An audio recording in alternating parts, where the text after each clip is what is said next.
Friday afternoon, a dreary afternoon, but we have someone to help brighten up the day.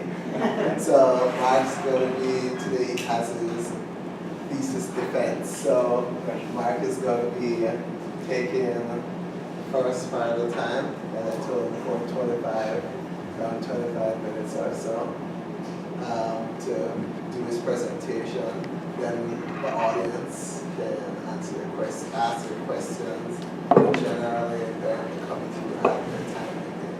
So it is just at the 3:30 by my one, so I will let him take it away. Thank you, Dr. Mahoney. Thank you all for being here this evening. For my defense, that is my topic. It's called a geospatial analysis of low food security in the state of Alabama, distributing food to meet hunger. Let's get right to it. What is food security? According to the United States Department of Agriculture and Life Science Research Organization, food security is defined as an area where its residents have access to food for an active and healthy life, the ready availability of nutritionally adequate and safe foods, and the ability to acquire acceptable foods in socially acceptable ways. Now, the three pillars of food security are availability, accessibility, and utilization. For this thesis, we're going to be looking at the first two, availability and accessibility. Based on Habitude's paper, Food Insecurity and Determinants and Consequences, food insecurity, as you all know, is a complex global issue, right? The reason being that there are numerous factors that account for low food security and leading to multiple consequences. Now, some of these factors range from income, race, education, population, employment, poverty, etc. All right. So there are five stages to the food chain of food production.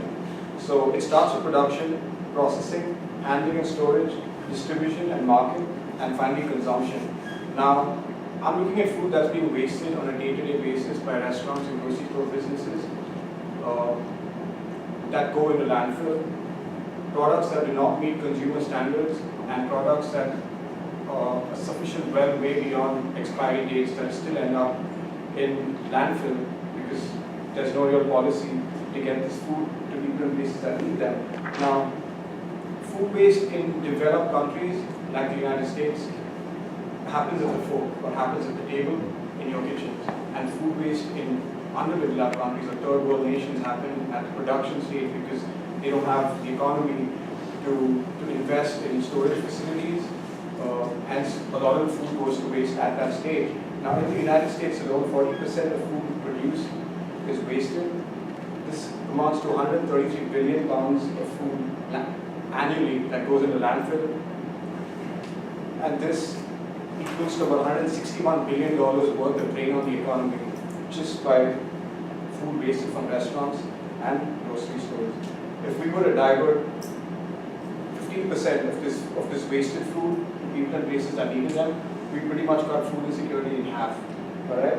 Now, according to Feeding America and USDA, 79% of food insecure counties lie in rural areas, and 89% of food insecure counties are in the south, which leaves us to Alabama. Now, here's a map of Alabama geocoded with food banks, grocery stores, supermarkets, restaurants on a census tract scale, which is going to be our study area for this research. Alabama has a total population of close to 5 million people, 4,779,736 to be precise. About 19.2% of the population of people are food insecure in the state of Alabama. This amounts to close to 1 million people of the 5 million, and a 65% SNAP participation rate, which is food stamps or supplemental nutritional access programs. Alabama has some of the highest households with low food insecurity. According to the Environmental Protection Agency, food donation to food banks, soup kitchens, shelters are most preferred in terms of the food recovery hierarchical process. Now, the first on that list is actually reduce the amount of food that's being produced. Now, you can't, it goes into a moralistic issue. How do you tell someone or a business or whatever it is, or an entity, how much he or she should consume or shouldn't consume? There's a lot more that goes into that. So we're going to look at the next plausible condition, which is basically food donation. to food banks, soup kitchens, etc., for this process. Now, the rationale behind doing this, why did I choose Alabama? We'll get to that in just a second, but as you can see, with regard to the 5 stages of food production, the amount of food that's being wasted, well, visually, and the carbon footprint associated with that waste. Alright, now, let's look at this video for a hot second. Kind of get on my fingers.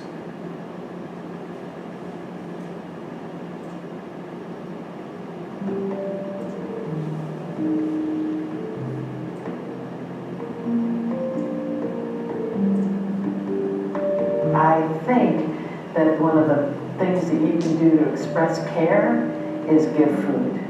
Food is really important to a civilized society. The bottom line is there's enough food grown in this country to feed everybody. And the fact that some people are throwing it away and some people don't have enough to eat, I'm doing my best in San Francisco to try to prevent that. And in 1987, I got together a small group of women, and we were thinking about how we could help alleviate hunger in San Francisco, and we decided to start a little organization called Food Runners, a volunteer organization where we provide a service to any business in San Francisco to pick up their excess food and take it to the shelters. What I want is for everybody who's bringing food in the back door of the restaurant, the meat purveyor, the produce purveyor, I want all of them to know that they don't have to throw food away. There's no reason for a donor to fear liability. They have anonymity and they're protected by state and federal law. We have an amazing number of caring chefs who give us sometimes a leftover staff meal, but sometimes they're making real food for us to help feed the hungry. We have a restaurant called Kokari, and Kokari gives us 4 or 5 trays. This kind of program should be going on everywhere because there are more people that need food, and there are places, obviously places around that have extra food. What about volunteers? Did you get that? And it's a great feeling for someone like me who like to feel like I'm participating in a really good cause here. But the most important thing is giving San Franciscans a chance to help their fellow San Franciscans.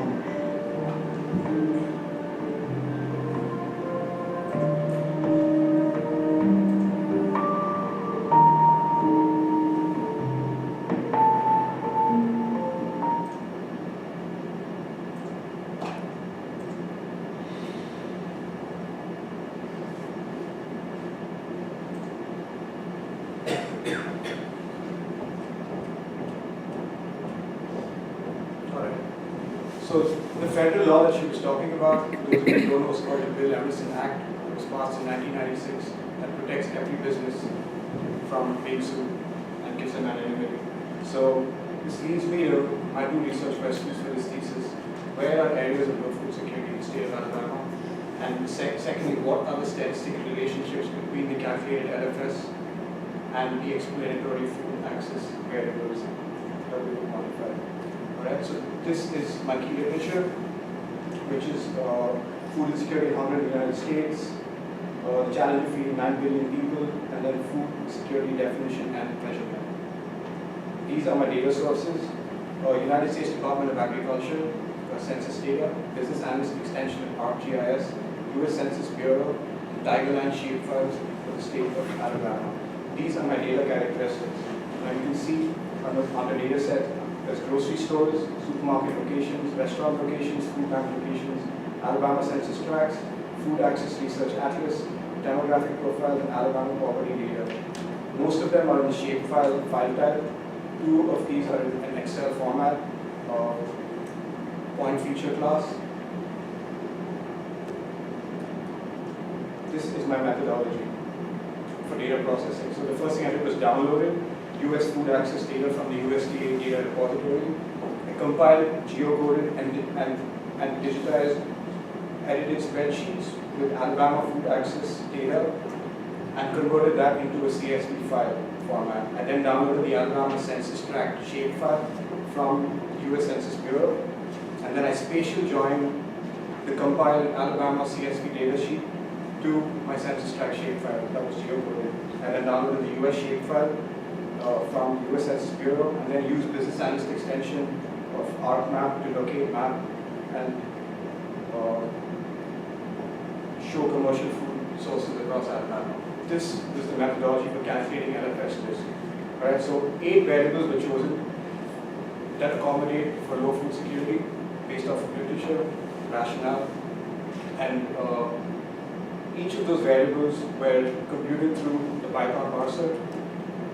These were the variable expressions that we used within the Python parser field calculation. It was queried with threshold values for each of the variables at 17% state averages. I'm going to walk you through each of the variables the way they were mapped out. Now, each of the variables, after setting threshold values, were basically calculated into scores which is binary. It's either 1 or 0. Areas or census tracts that met the criteria classified as 1s, everything else knocked off as 0s. Alright? So this is my first variable, is poverty rate. Alabama is the 6th poorest state in the United States. More than 900,000 people live below the federal poverty line, which is higher than the national average. According to the Alabama Poverty Data Sheet, 17% of Alabamians live below the federal poverty line. So this value was used to set my threshold. The next variable was median family income. Again, according to Alabama Data Sheet, poverty in Alabama is when the median family income for a family of 4 amounts to $24,000 US or less for a year. This value was used to set the threshold for this variable.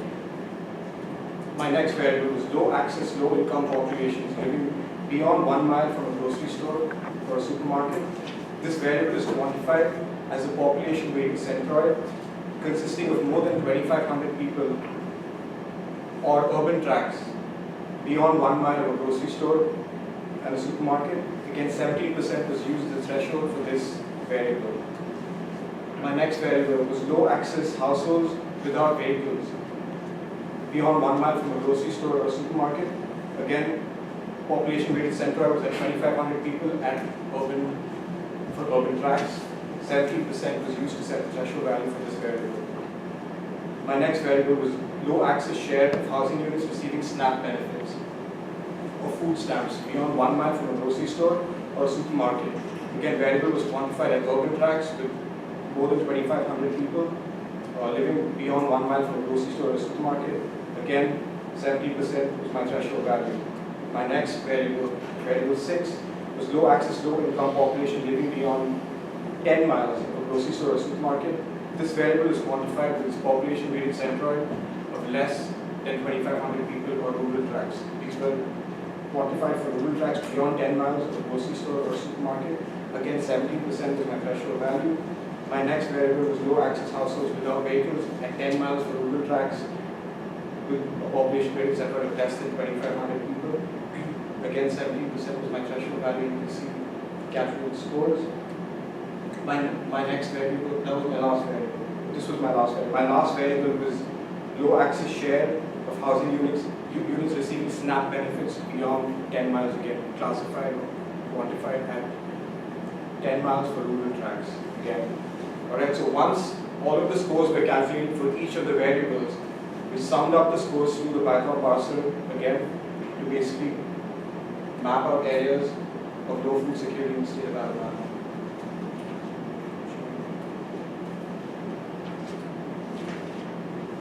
There you go. So that's what the map looks like for low food security in the state of Alabama. As you can see, low risk is classified as one variable. Areas shown in green. Medium risk of LFS are census tracts that met 2 to 3 of the variables, classified as medium risk LFS, and high risk were those census tracts that met 4 to 8 variables, classified as LFS high risk.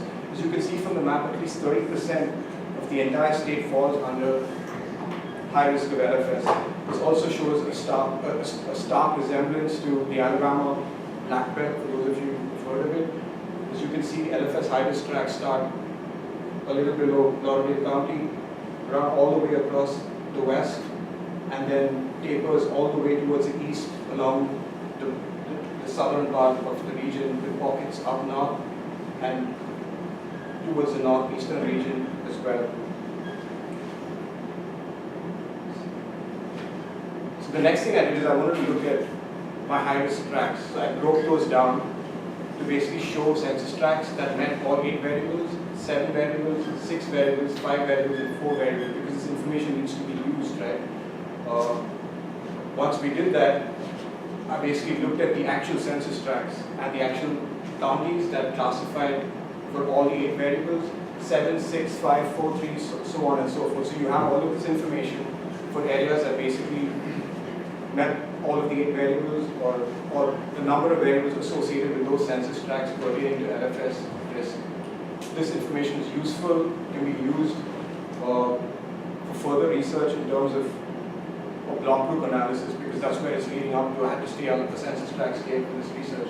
I looked at some of the urban tracts, the urban areas that showed up for high LFS risk. On a bigger map, I couldn't really see them, so this shows Jefferson County, areas around Birmingham. As you can see, around Madison County, areas around Huntsville. High risk in terms of LFS around Mobile County, and then parts of Montgomery County as well. So you have this map now, and then you overlay that with your grocery stores, your restaurants, and your food banks. And now you have a conceptual foundational framework set up for further analysis to basically facilitate distribution of food to these areas.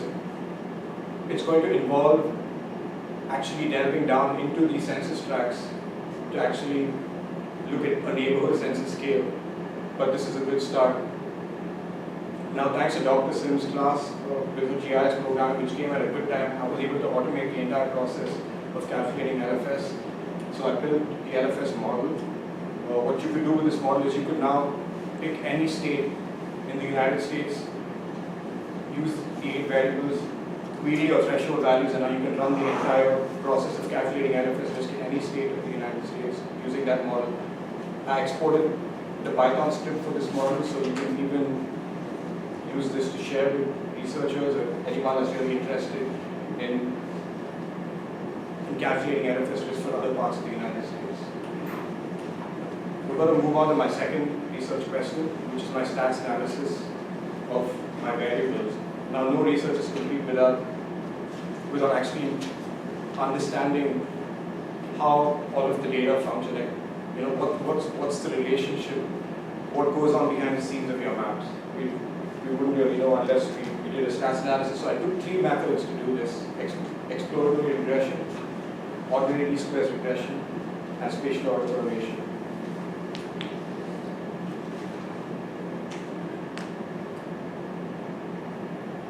This is my methodology for each of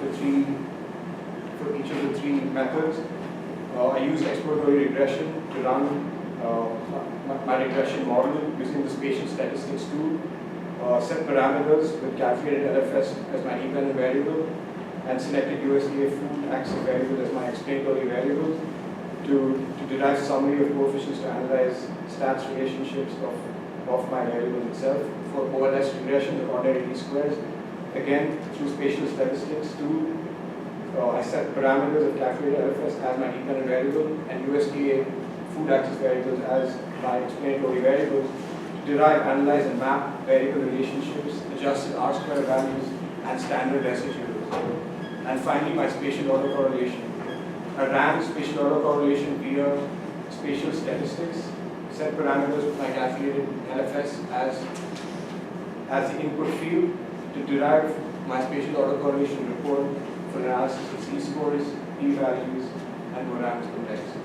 Right, looking at my first method, my summary statistics of my exploratory regression, you can see that with regard to the slope of the equation, poverty rate shows 100%, and that shows 100% significance to my LFS. Median family income shows a negative to the slope of the equation, which shows as median family income goes down, low food security goes up, which means it shows a significance to my LFS.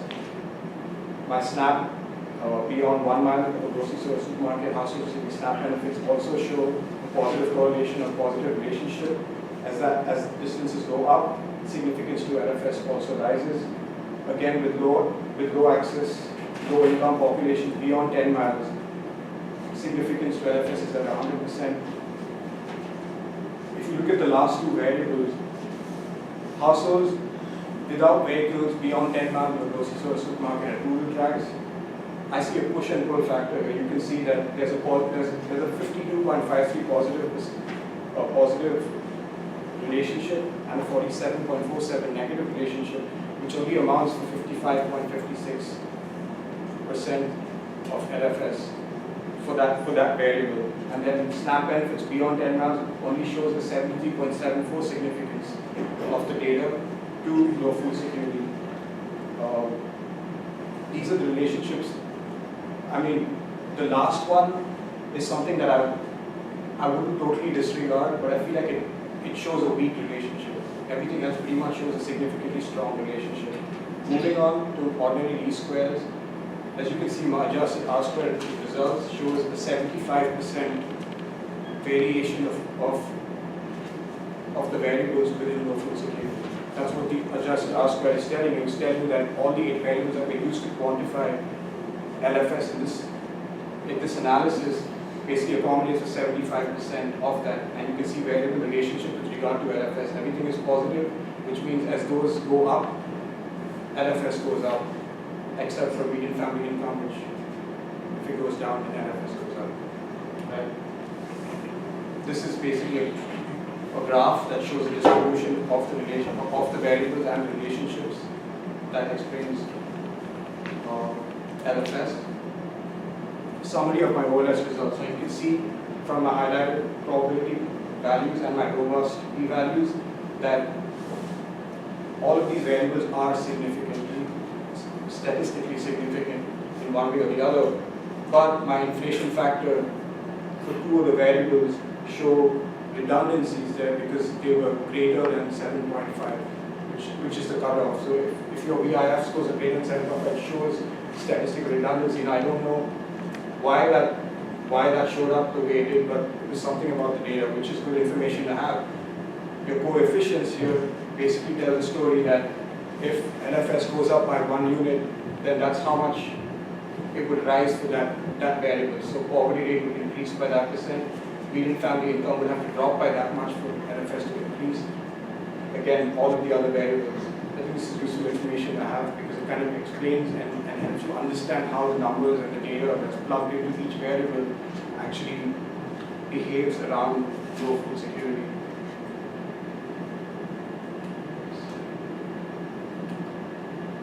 Okay, looking at my OLS regression, standard residuals. Now, standard residuals basically talk about phenomenon that could not be explained by the ordinary least squares regression model. So it spits it out as standard residuals.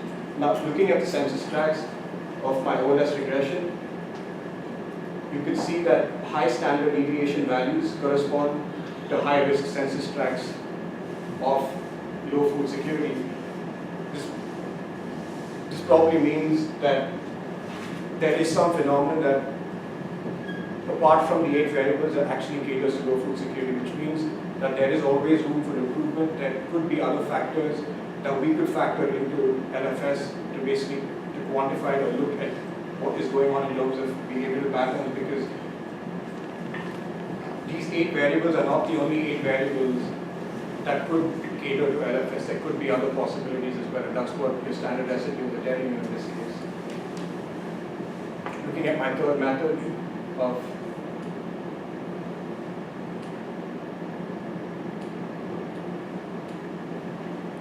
my spatial autocorrelation results, as you can see from my global Moran's index, it shows a value of 0.325, which according to the Moran's eye, if your value is at 0, it's random. If it's towards your negative, it's dispersed, and if it's closer to 1, it would be clustered. As you can see, since it's closer to 1, it showed a clustered pattern. And my z-scores shows a value of 28.85 standard deviations away from the mean, which basically gives us a p-value of less than 0.05. Hence, rejecting the null hypothesis, which is basically stating that these variables cater to low food security not by a matter of random chance, but because of a certain cause. And what that cause is, that's basically what the model is telling you there, and a cluster pattern is something that you would want to see in terms of a spatial autocorrelation or autocorrelated report, because now you see that the model is statistically significant with a strong positive relationship of my LFS to the exploratory or the explanatory LFS variables. That's pretty much all the 3 reports. I'm going to go straight to my limitation. For trying to solve real-world problems using socioeconomic data, especially when dealing with the scale of the data available. The data that was available was only available for the census tract scale. If this data was available for block 2 or neighborhood census scale, it gives you a lot more accuracy. But I feel like in good time, that's where it's heading there. For this analysis, I could only keep it in census tracts. Most of the data for analyzing NFS, like I said, are in the census tract scales. Process of analysis was hindered by limiting the details and scale itself, and finally the information provided by these data sets were outsourced by various sources, causing inconsistencies or redundancies within the variable itself. And of course, depth of my analysis was limited by the inadequacy of time. So, looking at future research, that's where it all started, pretty much. I could only get to answering, believe it or not, just the first 2 sections of this research, but that's the whole pipeline to where this research is headed, because solving world hunger is not something that happens overnight. So I've learned. It's funny, I think about it now because I showed this to Dr. Maidi and I said, yes, I'm ready to solve world hunger. And he was like, you know what you're talking about. I was like, you don't know what you're talking about. And then finally, I look back now and I'm like, man, wealth of wisdom right there, because he was right. I was like, unbelievable. And I look at it and I laugh, and I keep this as an example. So there's a lot more research to be done, a lot more work to be put in, but I feel like this builds a good foundational framework to take this research forward and to help other people who are fighting for the same cause, so to speak. So with that, I'm going to go to my acknowledgements. I would like to thank the Department of Geography. You guys have been a real blessing to me, to all of us. You have no idea the wealth of knowledge that goes on in this department. People tell me I'm a lot smarter after coming here, and I don't know what you're talking about. I don't know what it is. I think it's, I really think it's a department. I think it's our professors, Dr. Cody. Geothought is where that idea stemmed from. And unbelievable. That class is one of the hardest classes to take, where it really churns out your brain matter and what you think.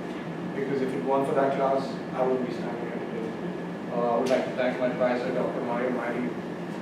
And he's been a real blessing to me. He's a wealth of wisdom. I thank him for his patience. Thank you for helping me, and thank you for putting up with me.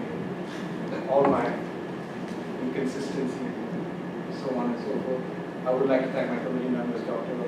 Paris and Dr. Thesis, for believing in me and for your valuable input. It really helped me get to where this thesis is lying at today. Dr. Singh for all her classes, without which this would not have been possible, because it really helps you understand and really helps you think in terms of numbers, which I couldn't do before this. But I don't think I still can, but I think I'm a little better. Dr. Chen, of course, who's a real asset in this department. He's not here today, but I would like to thank him for his valuable input right before I defended my thesis. And of course, my fellow colleagues, because, I mean, let's face it, what we do here isn't easy, and I couldn't have done it without you guys, Abby, Paul, Sandra. For those who have passed out and those who have just come in to see, I wish you all the best of luck. And I couldn't have done it without you, because you know what they say, mystery loves companies.